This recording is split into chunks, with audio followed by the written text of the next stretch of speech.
What's up, guys? It's ALE Double X Prince, and I have a lot of news to talk about. As far as wrestling goes, before I start, Princess Strong Style V2. If you're watching this, I did see the Scarlett Johansson trailer that you requested. I'm sorry I didn't get a video on it. It's just that I was watching the trailer and I forgot to click record. But I saw the trailer and it was a really damn good trailer. I'm excited for that movie. It reminds me of like a Ex Machina sequel. Like basically, if you guys seen Ex Machina, then you guys will see what I mean by that. Like if you guys seen the end of Ex Machina, I feel like this looks like the sequel of what would have happened. The movie's called The Ghost in the Shell. I'm excited to see it. It's gonna be legit. March 11th, I think it comes out in. So yeah, that's definitely a movie to go check out. Also a movie to not check out. Is Trolls. I saw it this weekend. It was an awful movie. If you're into kid movies, if you like super kiddie movies, then that's your movie. But this movie kind of sucked for me. I liked it better than Storks. I'll say that. But yeah, kids movies. I mean, we've had some great ones this year: Zootopia, Kubo, Finding Dory. So, not saying kids movies suck. It's just that this one sucked. This one specifically sucked. I'm sorry.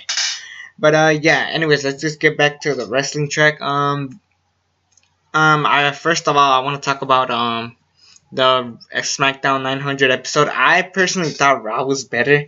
Simply that ending segment alone was better, and the Goldberg Brock segment kind of topped it off for me. As far as matches go, it kind of matches and on Raw kind of sucked, but I'm excited for Survivor Series, and I'll get to my predictions at the end of this video, plus an update that I want to talk about.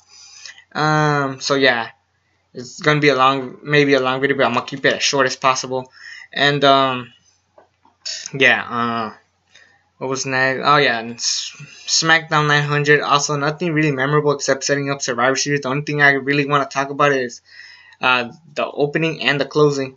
Miz and Dolph Ziggler kick off the night, and Miz wins the Intercontinental Championship and beats Dolph Ziggler. Now, I know a lot of people are going to be pissed off, and I get it. You guys want to see Dolph Ziggler versus Sami Zayn, but I personally love the fact that the Miz won.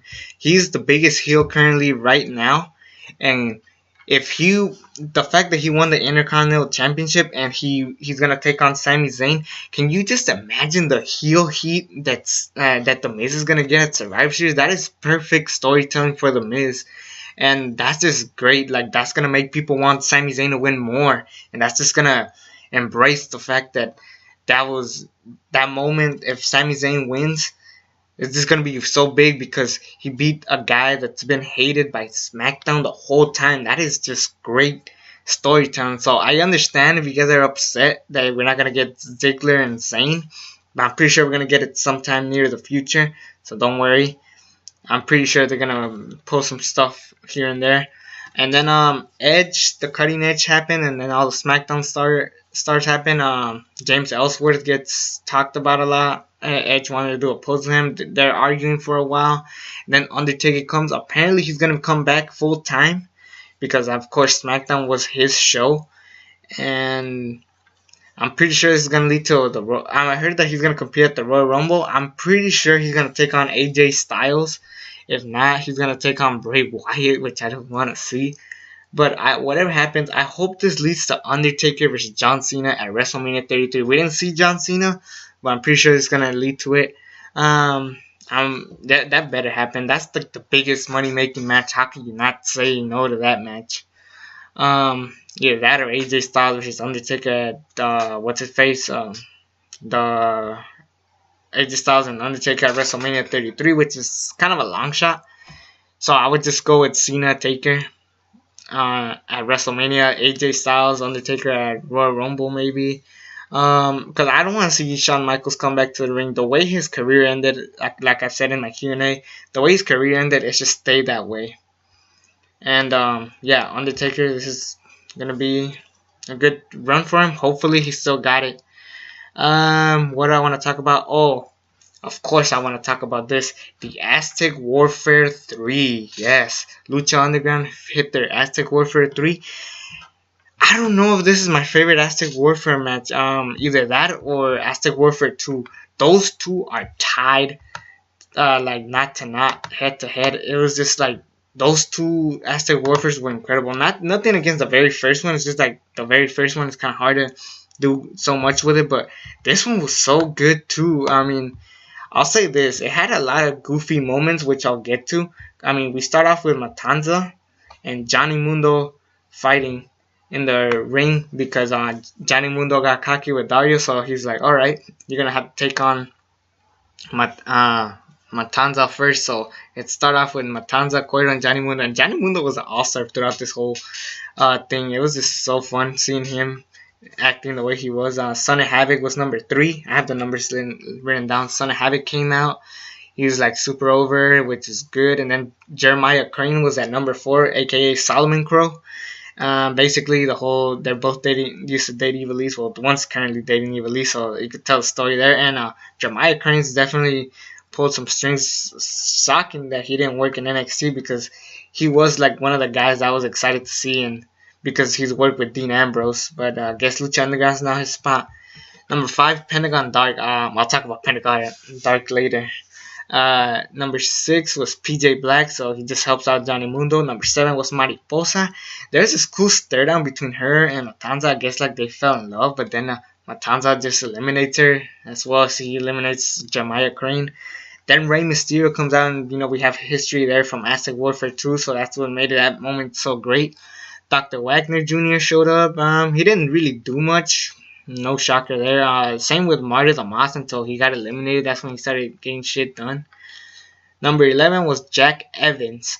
And again, that led to the Worldwide Underground team up and fight. I'm actually shocked Ivelisse wasn't in this match. Sexy Star comes out. She's kicking ass again. And then Ricky Mandel as number 13. Now, he's fought in Pentagon Dark in the past before. And this is what I really loved. Pentagon Dark is about to break this guy's hand again. But then Black Lotus and 3 other girls come out, show up. They'll beat the shit out of Pentagon Dark after what happened at Ultima Lucha 2, I'm guessing. One of the girls threw this sick ass suplex, it was like a 360 suplex. It was so ridiculous, but it was so damn cool. It reminded me of the time I first saw Baron Corbin's signature move for the first time. That's what it reminded me of, and it was fucking great. Eventually, Pentagon Dark gets eliminated because of Black Lotus and her girls beating up Pentagon Dark, so that's going to lead to a story that I am excited to see. So Mundo eliminates Dark and Mandel. Then Mascarita Sagradas, he didn't do shit except get eliminated by Matanza real fast. Number 15, this is pretty funny, but this is when it got kind of ridiculous. Alright, let me talk about who was number 15. Number 15 was Famous B. He shows up, he gets into the ring. Something about Famous B, whenever he gets hit, he jumps, goes over the top. It's kind of funny, but Famous B gives the card to Rey Mysterio. He's like, look, it's 4, just call me, man. It's 4-2-3, and then Rey Mysterio goes, no, it's not 4-2-3, it's 6-1-9. Then he hits him with the 6-1-9. Famous B gets eliminated. And this is what kind of pissed me off. We had Ricky Mandel, Mascarita Sagrada, and Famous B all getting eliminated like that. So basically 3 of them got a little bit wasted, which kind of pissed me off. But then it got really good by the end. And another wasteful pick, which I'll get to later, I'll talk about. But number 16 was the Mac. I'm actually shocked he made it to the Final 4. That was great of the Mac to show up at number 4, at the Final 4. Number 17 was Joey Ryan, and he had a handcuff again. He kind of tied himself to the steps. This time, that way he doesn't get out. But then Mil Muertes comes, and he still gets him out, and Mil Muertes eliminates him fast, as well as Marty Matanza eliminates Dr. Wagner Jr., and then those two start fighting, brawling and shit. And that was great. Again, like I said, 4 were a little bit wasted for some funny laugh out loud moments. I get it. But it was kind of it's kind of weird. This Aztec Warfare was weird. Like, you don't have your cage, you don't have your drag Aerostar, Phoenix. You know, you have like a bunch of like main characters missing in this Aztec Warfare, which kind of bummed me out. But it was good when it get to the end. Um, but anyways, number 19 was Cobra Moon, and all she did is stand on the announce table. And then number 20 was Drago, of course, and then those two started brawling for a while. And this eventually just led to a story between Cobra Moon and Drago, which I'm excited to see where this is going for. Drago eliminates Cobra Moon like that, as well as he gets eliminated by Matanza Cuero. So there's kind of no reason why Drago had to be number 20. Really, it could have been anybody. So this segment could have happened at any time in the show, on the match, I should say. But eventually, the last people were the Worldwide Underground, Mil Muertes, Sexy Star, the Mac, Matanza, and Rey Mysterio, I believe. Yeah, and Rey Mysterio eliminates Matanza Cuero. Yes, my boy Rey Mysterio, the hometown hero, eliminates Matanza Cuero, the biggest monster, and then Matanza loses his mind, throws Rey all over the place. Dario Cuero said, this is my rules. I can do whatever I want, so Matanza's not out. But Matanza didn't give a shit. He left like all pissed off. He's like, get away from me, brother. You know, that was great storytelling. So you could tell Matanza and Dario are not like cooperating now. You know, brothers feuding a little bit. They're teasing it, but I'm just seeing where that goes. Eventually, Johnny Mundo eliminates Rey. And then as soon as they're getting rid of Sexy Star, actually, now that I think about it, the Mac eliminated Jack Evans and PJ Black earlier. And then from there, Johnny Mundo pins out Rey Mysterio. So the final four were Sexy Star, the Mac, Johnny Mundo, and Mil Muertes. Ironically enough, besides the Mac, it's basically the same final four from the first Aztec Warfare. You know, replace Prince Puma with the Mac, and it's basically like the first one. But as this happened, the Worldwide Underground all team up to take on Sexy Star, and then Angelico comes from the top of the ramp and flies out and hits all of them, and then Johnny Mundo gets eliminated. Eventually, Sexy Star and the Mac team up because they're best friends to take on Mil Muertes, but Mil Muertes eliminates the Mac, leaving Sexy Star and Mil Muertes. And this is some great storytelling. Sexy Star is like the biggest babyface of Lucha Underground, so the fact that she won just was such a beautiful moment. Easily the best moment in Lucha Underground history. Best moment. I don't know about best match. I've seen so many great matches in Lucha Underground. This is just the beginning of what we might get at Ultima Lucha 3. And this is just a beautifully good done moment. I mean, Sexy Star was crying. You could tell this is just like a great moment. It was fucking incredible. And that's why this is going to be the best match of the month. Unless the Survivor Series pulls like a 5-star classic, because this match is impossible to beat. You know, a couple goofy moments in the Aztec Warfare 3, but I don't know. I think the second one was my favorite. The fact that it debuted Matanza Cuero and it had a lot of more of my favorite characters. So I guess Aztec Warfare 2 is still my favorite. Aztec Warfare 3 is my second favorite, and the first Aztec Warfare is my third favorite. So yeah, I think that's how I would rank them. 2, 3, 1. So yeah, this was just a great match. Definitely, if you guys haven't seen it, check it out. It's just a masterpiece of a match. Now let's get to my predictions and then my update for next week. My predictions, first I'll kick it off with NXT TakeOver Toronto. I have them. Let me get the matches down real quick, if you will. Yeah. Yep, I got my glasses back, but anyways, we only have 5 matches for NXT TakeOver Toronto, and I'm really only excited for... Actually, all the matches could be good, but nothing says match of the year except for like 1 or 2. I don't even see that one of them even being a... And I'll get to them.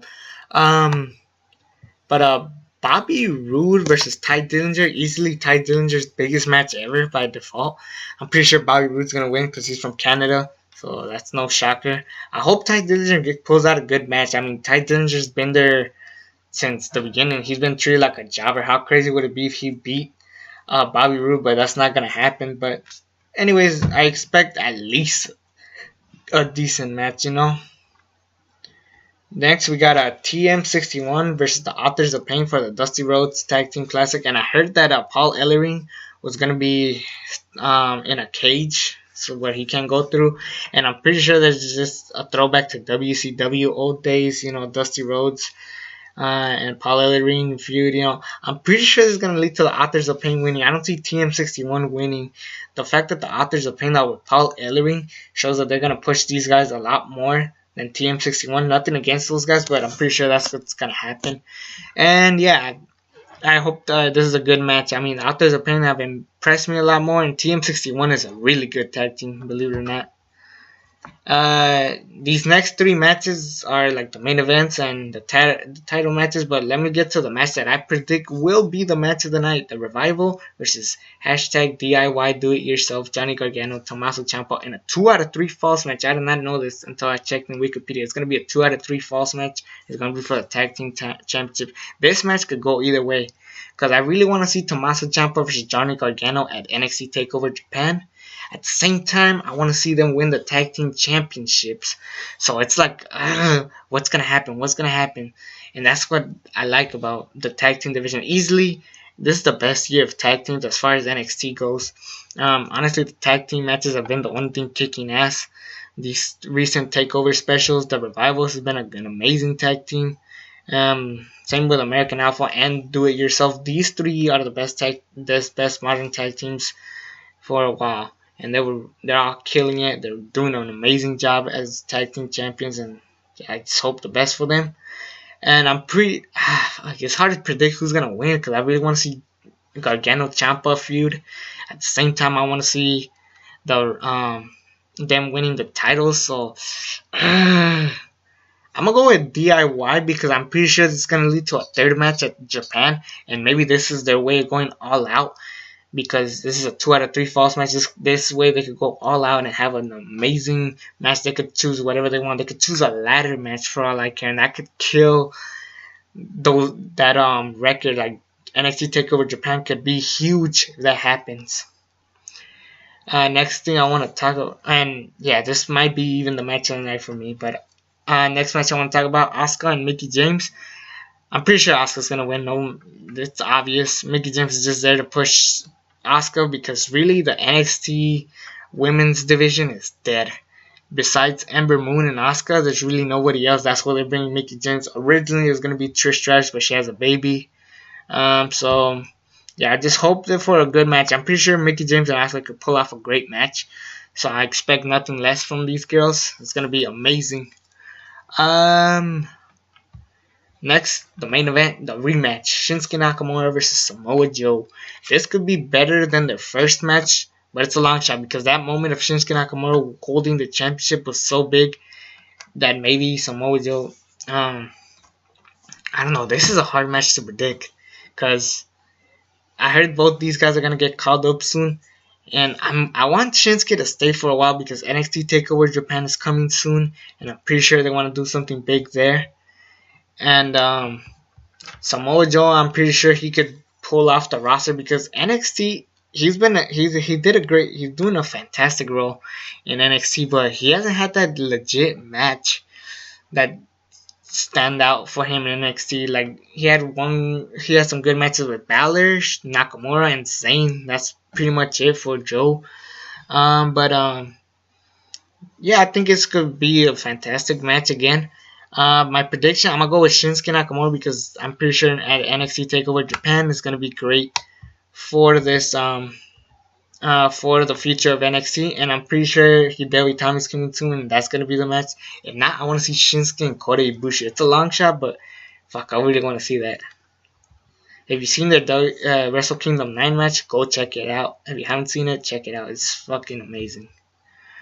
So yeah, that's going to be my prediction for NXT TakeOver Toronto. I don't think it's going to be a big show, but I'm pretty sure it's going to be a pretty fun show for the most part. Easily the 2 out of 3 falls match is going to be my match of the night. But let's talk about Survivor Series. Like I said, I want to talk about The Miz and Sami Zayn, how I am glad that The Miz is getting this incredible heel it's gonna be some great storytelling for the guy.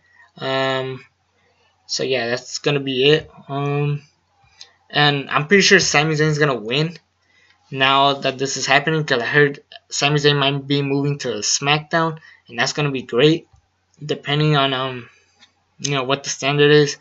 So I think that's gonna happen. Next thing I want to talk about, Brian Kendrick versus Kalisto.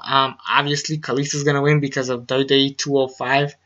205 Live. I'm pretty sure the cruiserweight division is gonna move to SmackDown, and I'm happy for that to happen because I need, that to happen. All right. Next thing I want to talk about is the Team Raw versus Team SmackDown Live Tag Team Survivor Series Elimination Match, the 10 on 10. I don't know how this is gonna go down if you pin one guy and then both the guy who got pinned and his tag team partner leave. So I hope it's like that, because then it's gonna be such a clusterfuck of a match. Team SmackDown's gonna win. Let's be honest, Cesaro and Sheamus are not gonna get along. Enzo and Cass and the club are fucking fighting this whole time. I heard the New Day is almost done being tag team champions, and the Shining Stars are jobbers. Team SmackDown, you got Heath Slater and Rhino, and that's been a fun tag team, the best tag team, charismatic tag team in a while. Usos are great heels. American Alpha's fantastic again. I'm not big on Breezango. I hope they take him more serious. That way, I can say yes, they're gonna be amazing. And what was the fifth team in their side? The Hype Bros. Zack Ryder, the Ultimate Underdog, and Mojo Rawley. I hate Mojo Rawley, but Zack Ryder, oh my god, that's the guy. So yeah, I'm pretty sure Team SmackDown's gonna win. So yeah. Then we get to the women's Survivor Series elimination match. On Team Raw, you got Charlotte, Nia Jax, Bayley, Sasha Banks, and Alicia Fox. Besides Alicia Fox, really, there's no competition. But and then on Team SmackDown, you have let's see, Nikki Bella is the leader, which is fucking weird. Nikki Bella, Carmella, the champion Becky Lynch. Trying to just remember in my head. Becky Lynch, Naomi, how the fuck I forget that. Natalia's not in it. She's just gonna stand on their side like a sidekick. So and Alexa Bliss, yes, Alexa Bliss. I'm actually gonna go with Team Raw. They have Nia Jax, that's a strong woman, and Charlotte, and it looks like she wants to be like a straight victory after victory. I'm pretty sure that's why the Raw Women's division is gonna win. So that's my prediction. And then we get to Team Raw and Team SmackDown, the male tag teams. Not the male tag teams, the male, the main guys. Team Raw, we have Kevin Owens, Chris Jericho, Braun Strowman, Roman Reigns, and Seth Rollins. Team SmackDown, we got AJ Styles, Dean Ambrose, Bray Wyatt, Randy Orton, and Shane McMahon, people. And alright, notice how I chose Team SmackDown for the tag teams and Team Raw for the women. So this is gonna be like a tiebreaker of which brand is better. And knowing their ego, I'm pretty sure, because a lot of people are predicting Team SmackDown, I'm gonna have to give it to Team Raw. I hate saying it, but it's gonna happen. I'm pretty sure Randy and Bray are gonna feud and continue their feud from there, because I'm hearing that, this is just a trick for Bray Wyatt. And then the whole Braun Strowman thing, he's been built like a monster. I don't know if Shane McMahon could hold in there that long. And then Dean Ambrose and AJ Styles are currently feuding, which is gonna lead to a TLC match. Not just that, I want to see what Undertaker meant when he said, if you guys lose, then you guys will feel my rage. So I'm pretty sure I'm excited to see what's going to happen there. I am pumped. So that's the only reason why I predict Team Raw to win it. As far as, I'm pretty sure out of all the matches, I think this is the one I'm excited for the most. Because Stephanie McMahon said something about fight like your careers are on the line, because they are. So I'm pretty sure the careers are on the line. And that's probably why I predict Team Raw is going to win. I'm sorry, but I'm just saying it that I can predict that's gonna happen. And then the main event, Goldberg and Brock Lesnar, the rematch that nobody asked for. Yes, I mean, Goldberg came here to promote the game, but I guess this is gonna promote Brock and Goldberg, make him have a redemption. I'm gonna have to go with Brock Lesnar because I know Goldberg is not gonna have his last match be against Brock Lesnar, even though he said you're last. I'm pretty sure this ain't really his last match. It's just a tease. Plus, Brock has been built like a beast, and I'm pretty sure they want to push him to be something strong at WrestleMania 33, no matter who he's facing. So I'm gonna have to say Brock Lesnar, sadly. As far as the match quality goes, I think it's gonna be okay at most. I don't think it's gonna be like a 4-star. I see it being 3.5 at most. Hopefully, it better not be some stupid ass dud like like at WrestleMania 20, that piece of shit match. So yeah, that's gonna be it for today. So yeah, I'm done with talking about wrestling. I already talked about some movies, but let me talk about some updates and So don't worry, I won't leave YouTube or anything. But next week I'm off Thanksgiving break. I don't have any plans for Thanksgiving, and I hope I get a lot of videos up soon, and I hope I get as many as possible because I've been lacking on videos, and I just hope that I get that motivation to make videos for you guys because I'm planning on going to watch Fantastic Beasts and Where to Find Them this weekend. I'm continuing the Fast and Furious series that I kind of forgot about. My bad. Yeah, I'm gonna be watching Tokyo Drift. I haven't seen that movie, believe it or not. So I'm excited to see that movie. I heard a lot of bad shit, so it could go either way. Survivor Series and NXT Takeover are coming soon. The Lucha Underground is just killing it. I don't know what I'm gonna do as far as video goes. Moana is coming out this weekend. I forgot about that. That movie looks fantastic. So yeah, that's just my little update of I will be making a lot of videos hopefully, and I want to actually do a little vlog of me and Thanksgiving because I personally don't not like Thanksgiving that much. I don't think it's a holiday to celebrate white people taking Indians. Like, I don't want to talk about that right now, but I don't know. I'm just whatever with the holiday. I don't celebrate Black Friday. Fuck that. I'm not trying to die. So yeah, that's just some updates letting you guys know that I'll be doing a little bit more than usual. Hopefully you guys enjoy it. That'll be it. It's me, the ALE Double X Prince. Subscribe to this channel if you haven't already. Watch Aztec Warfare 3 if you haven't. I'll see you guys on the weekends for Survivor Series and NXT TakeOver Toronto. And until then, I'm out.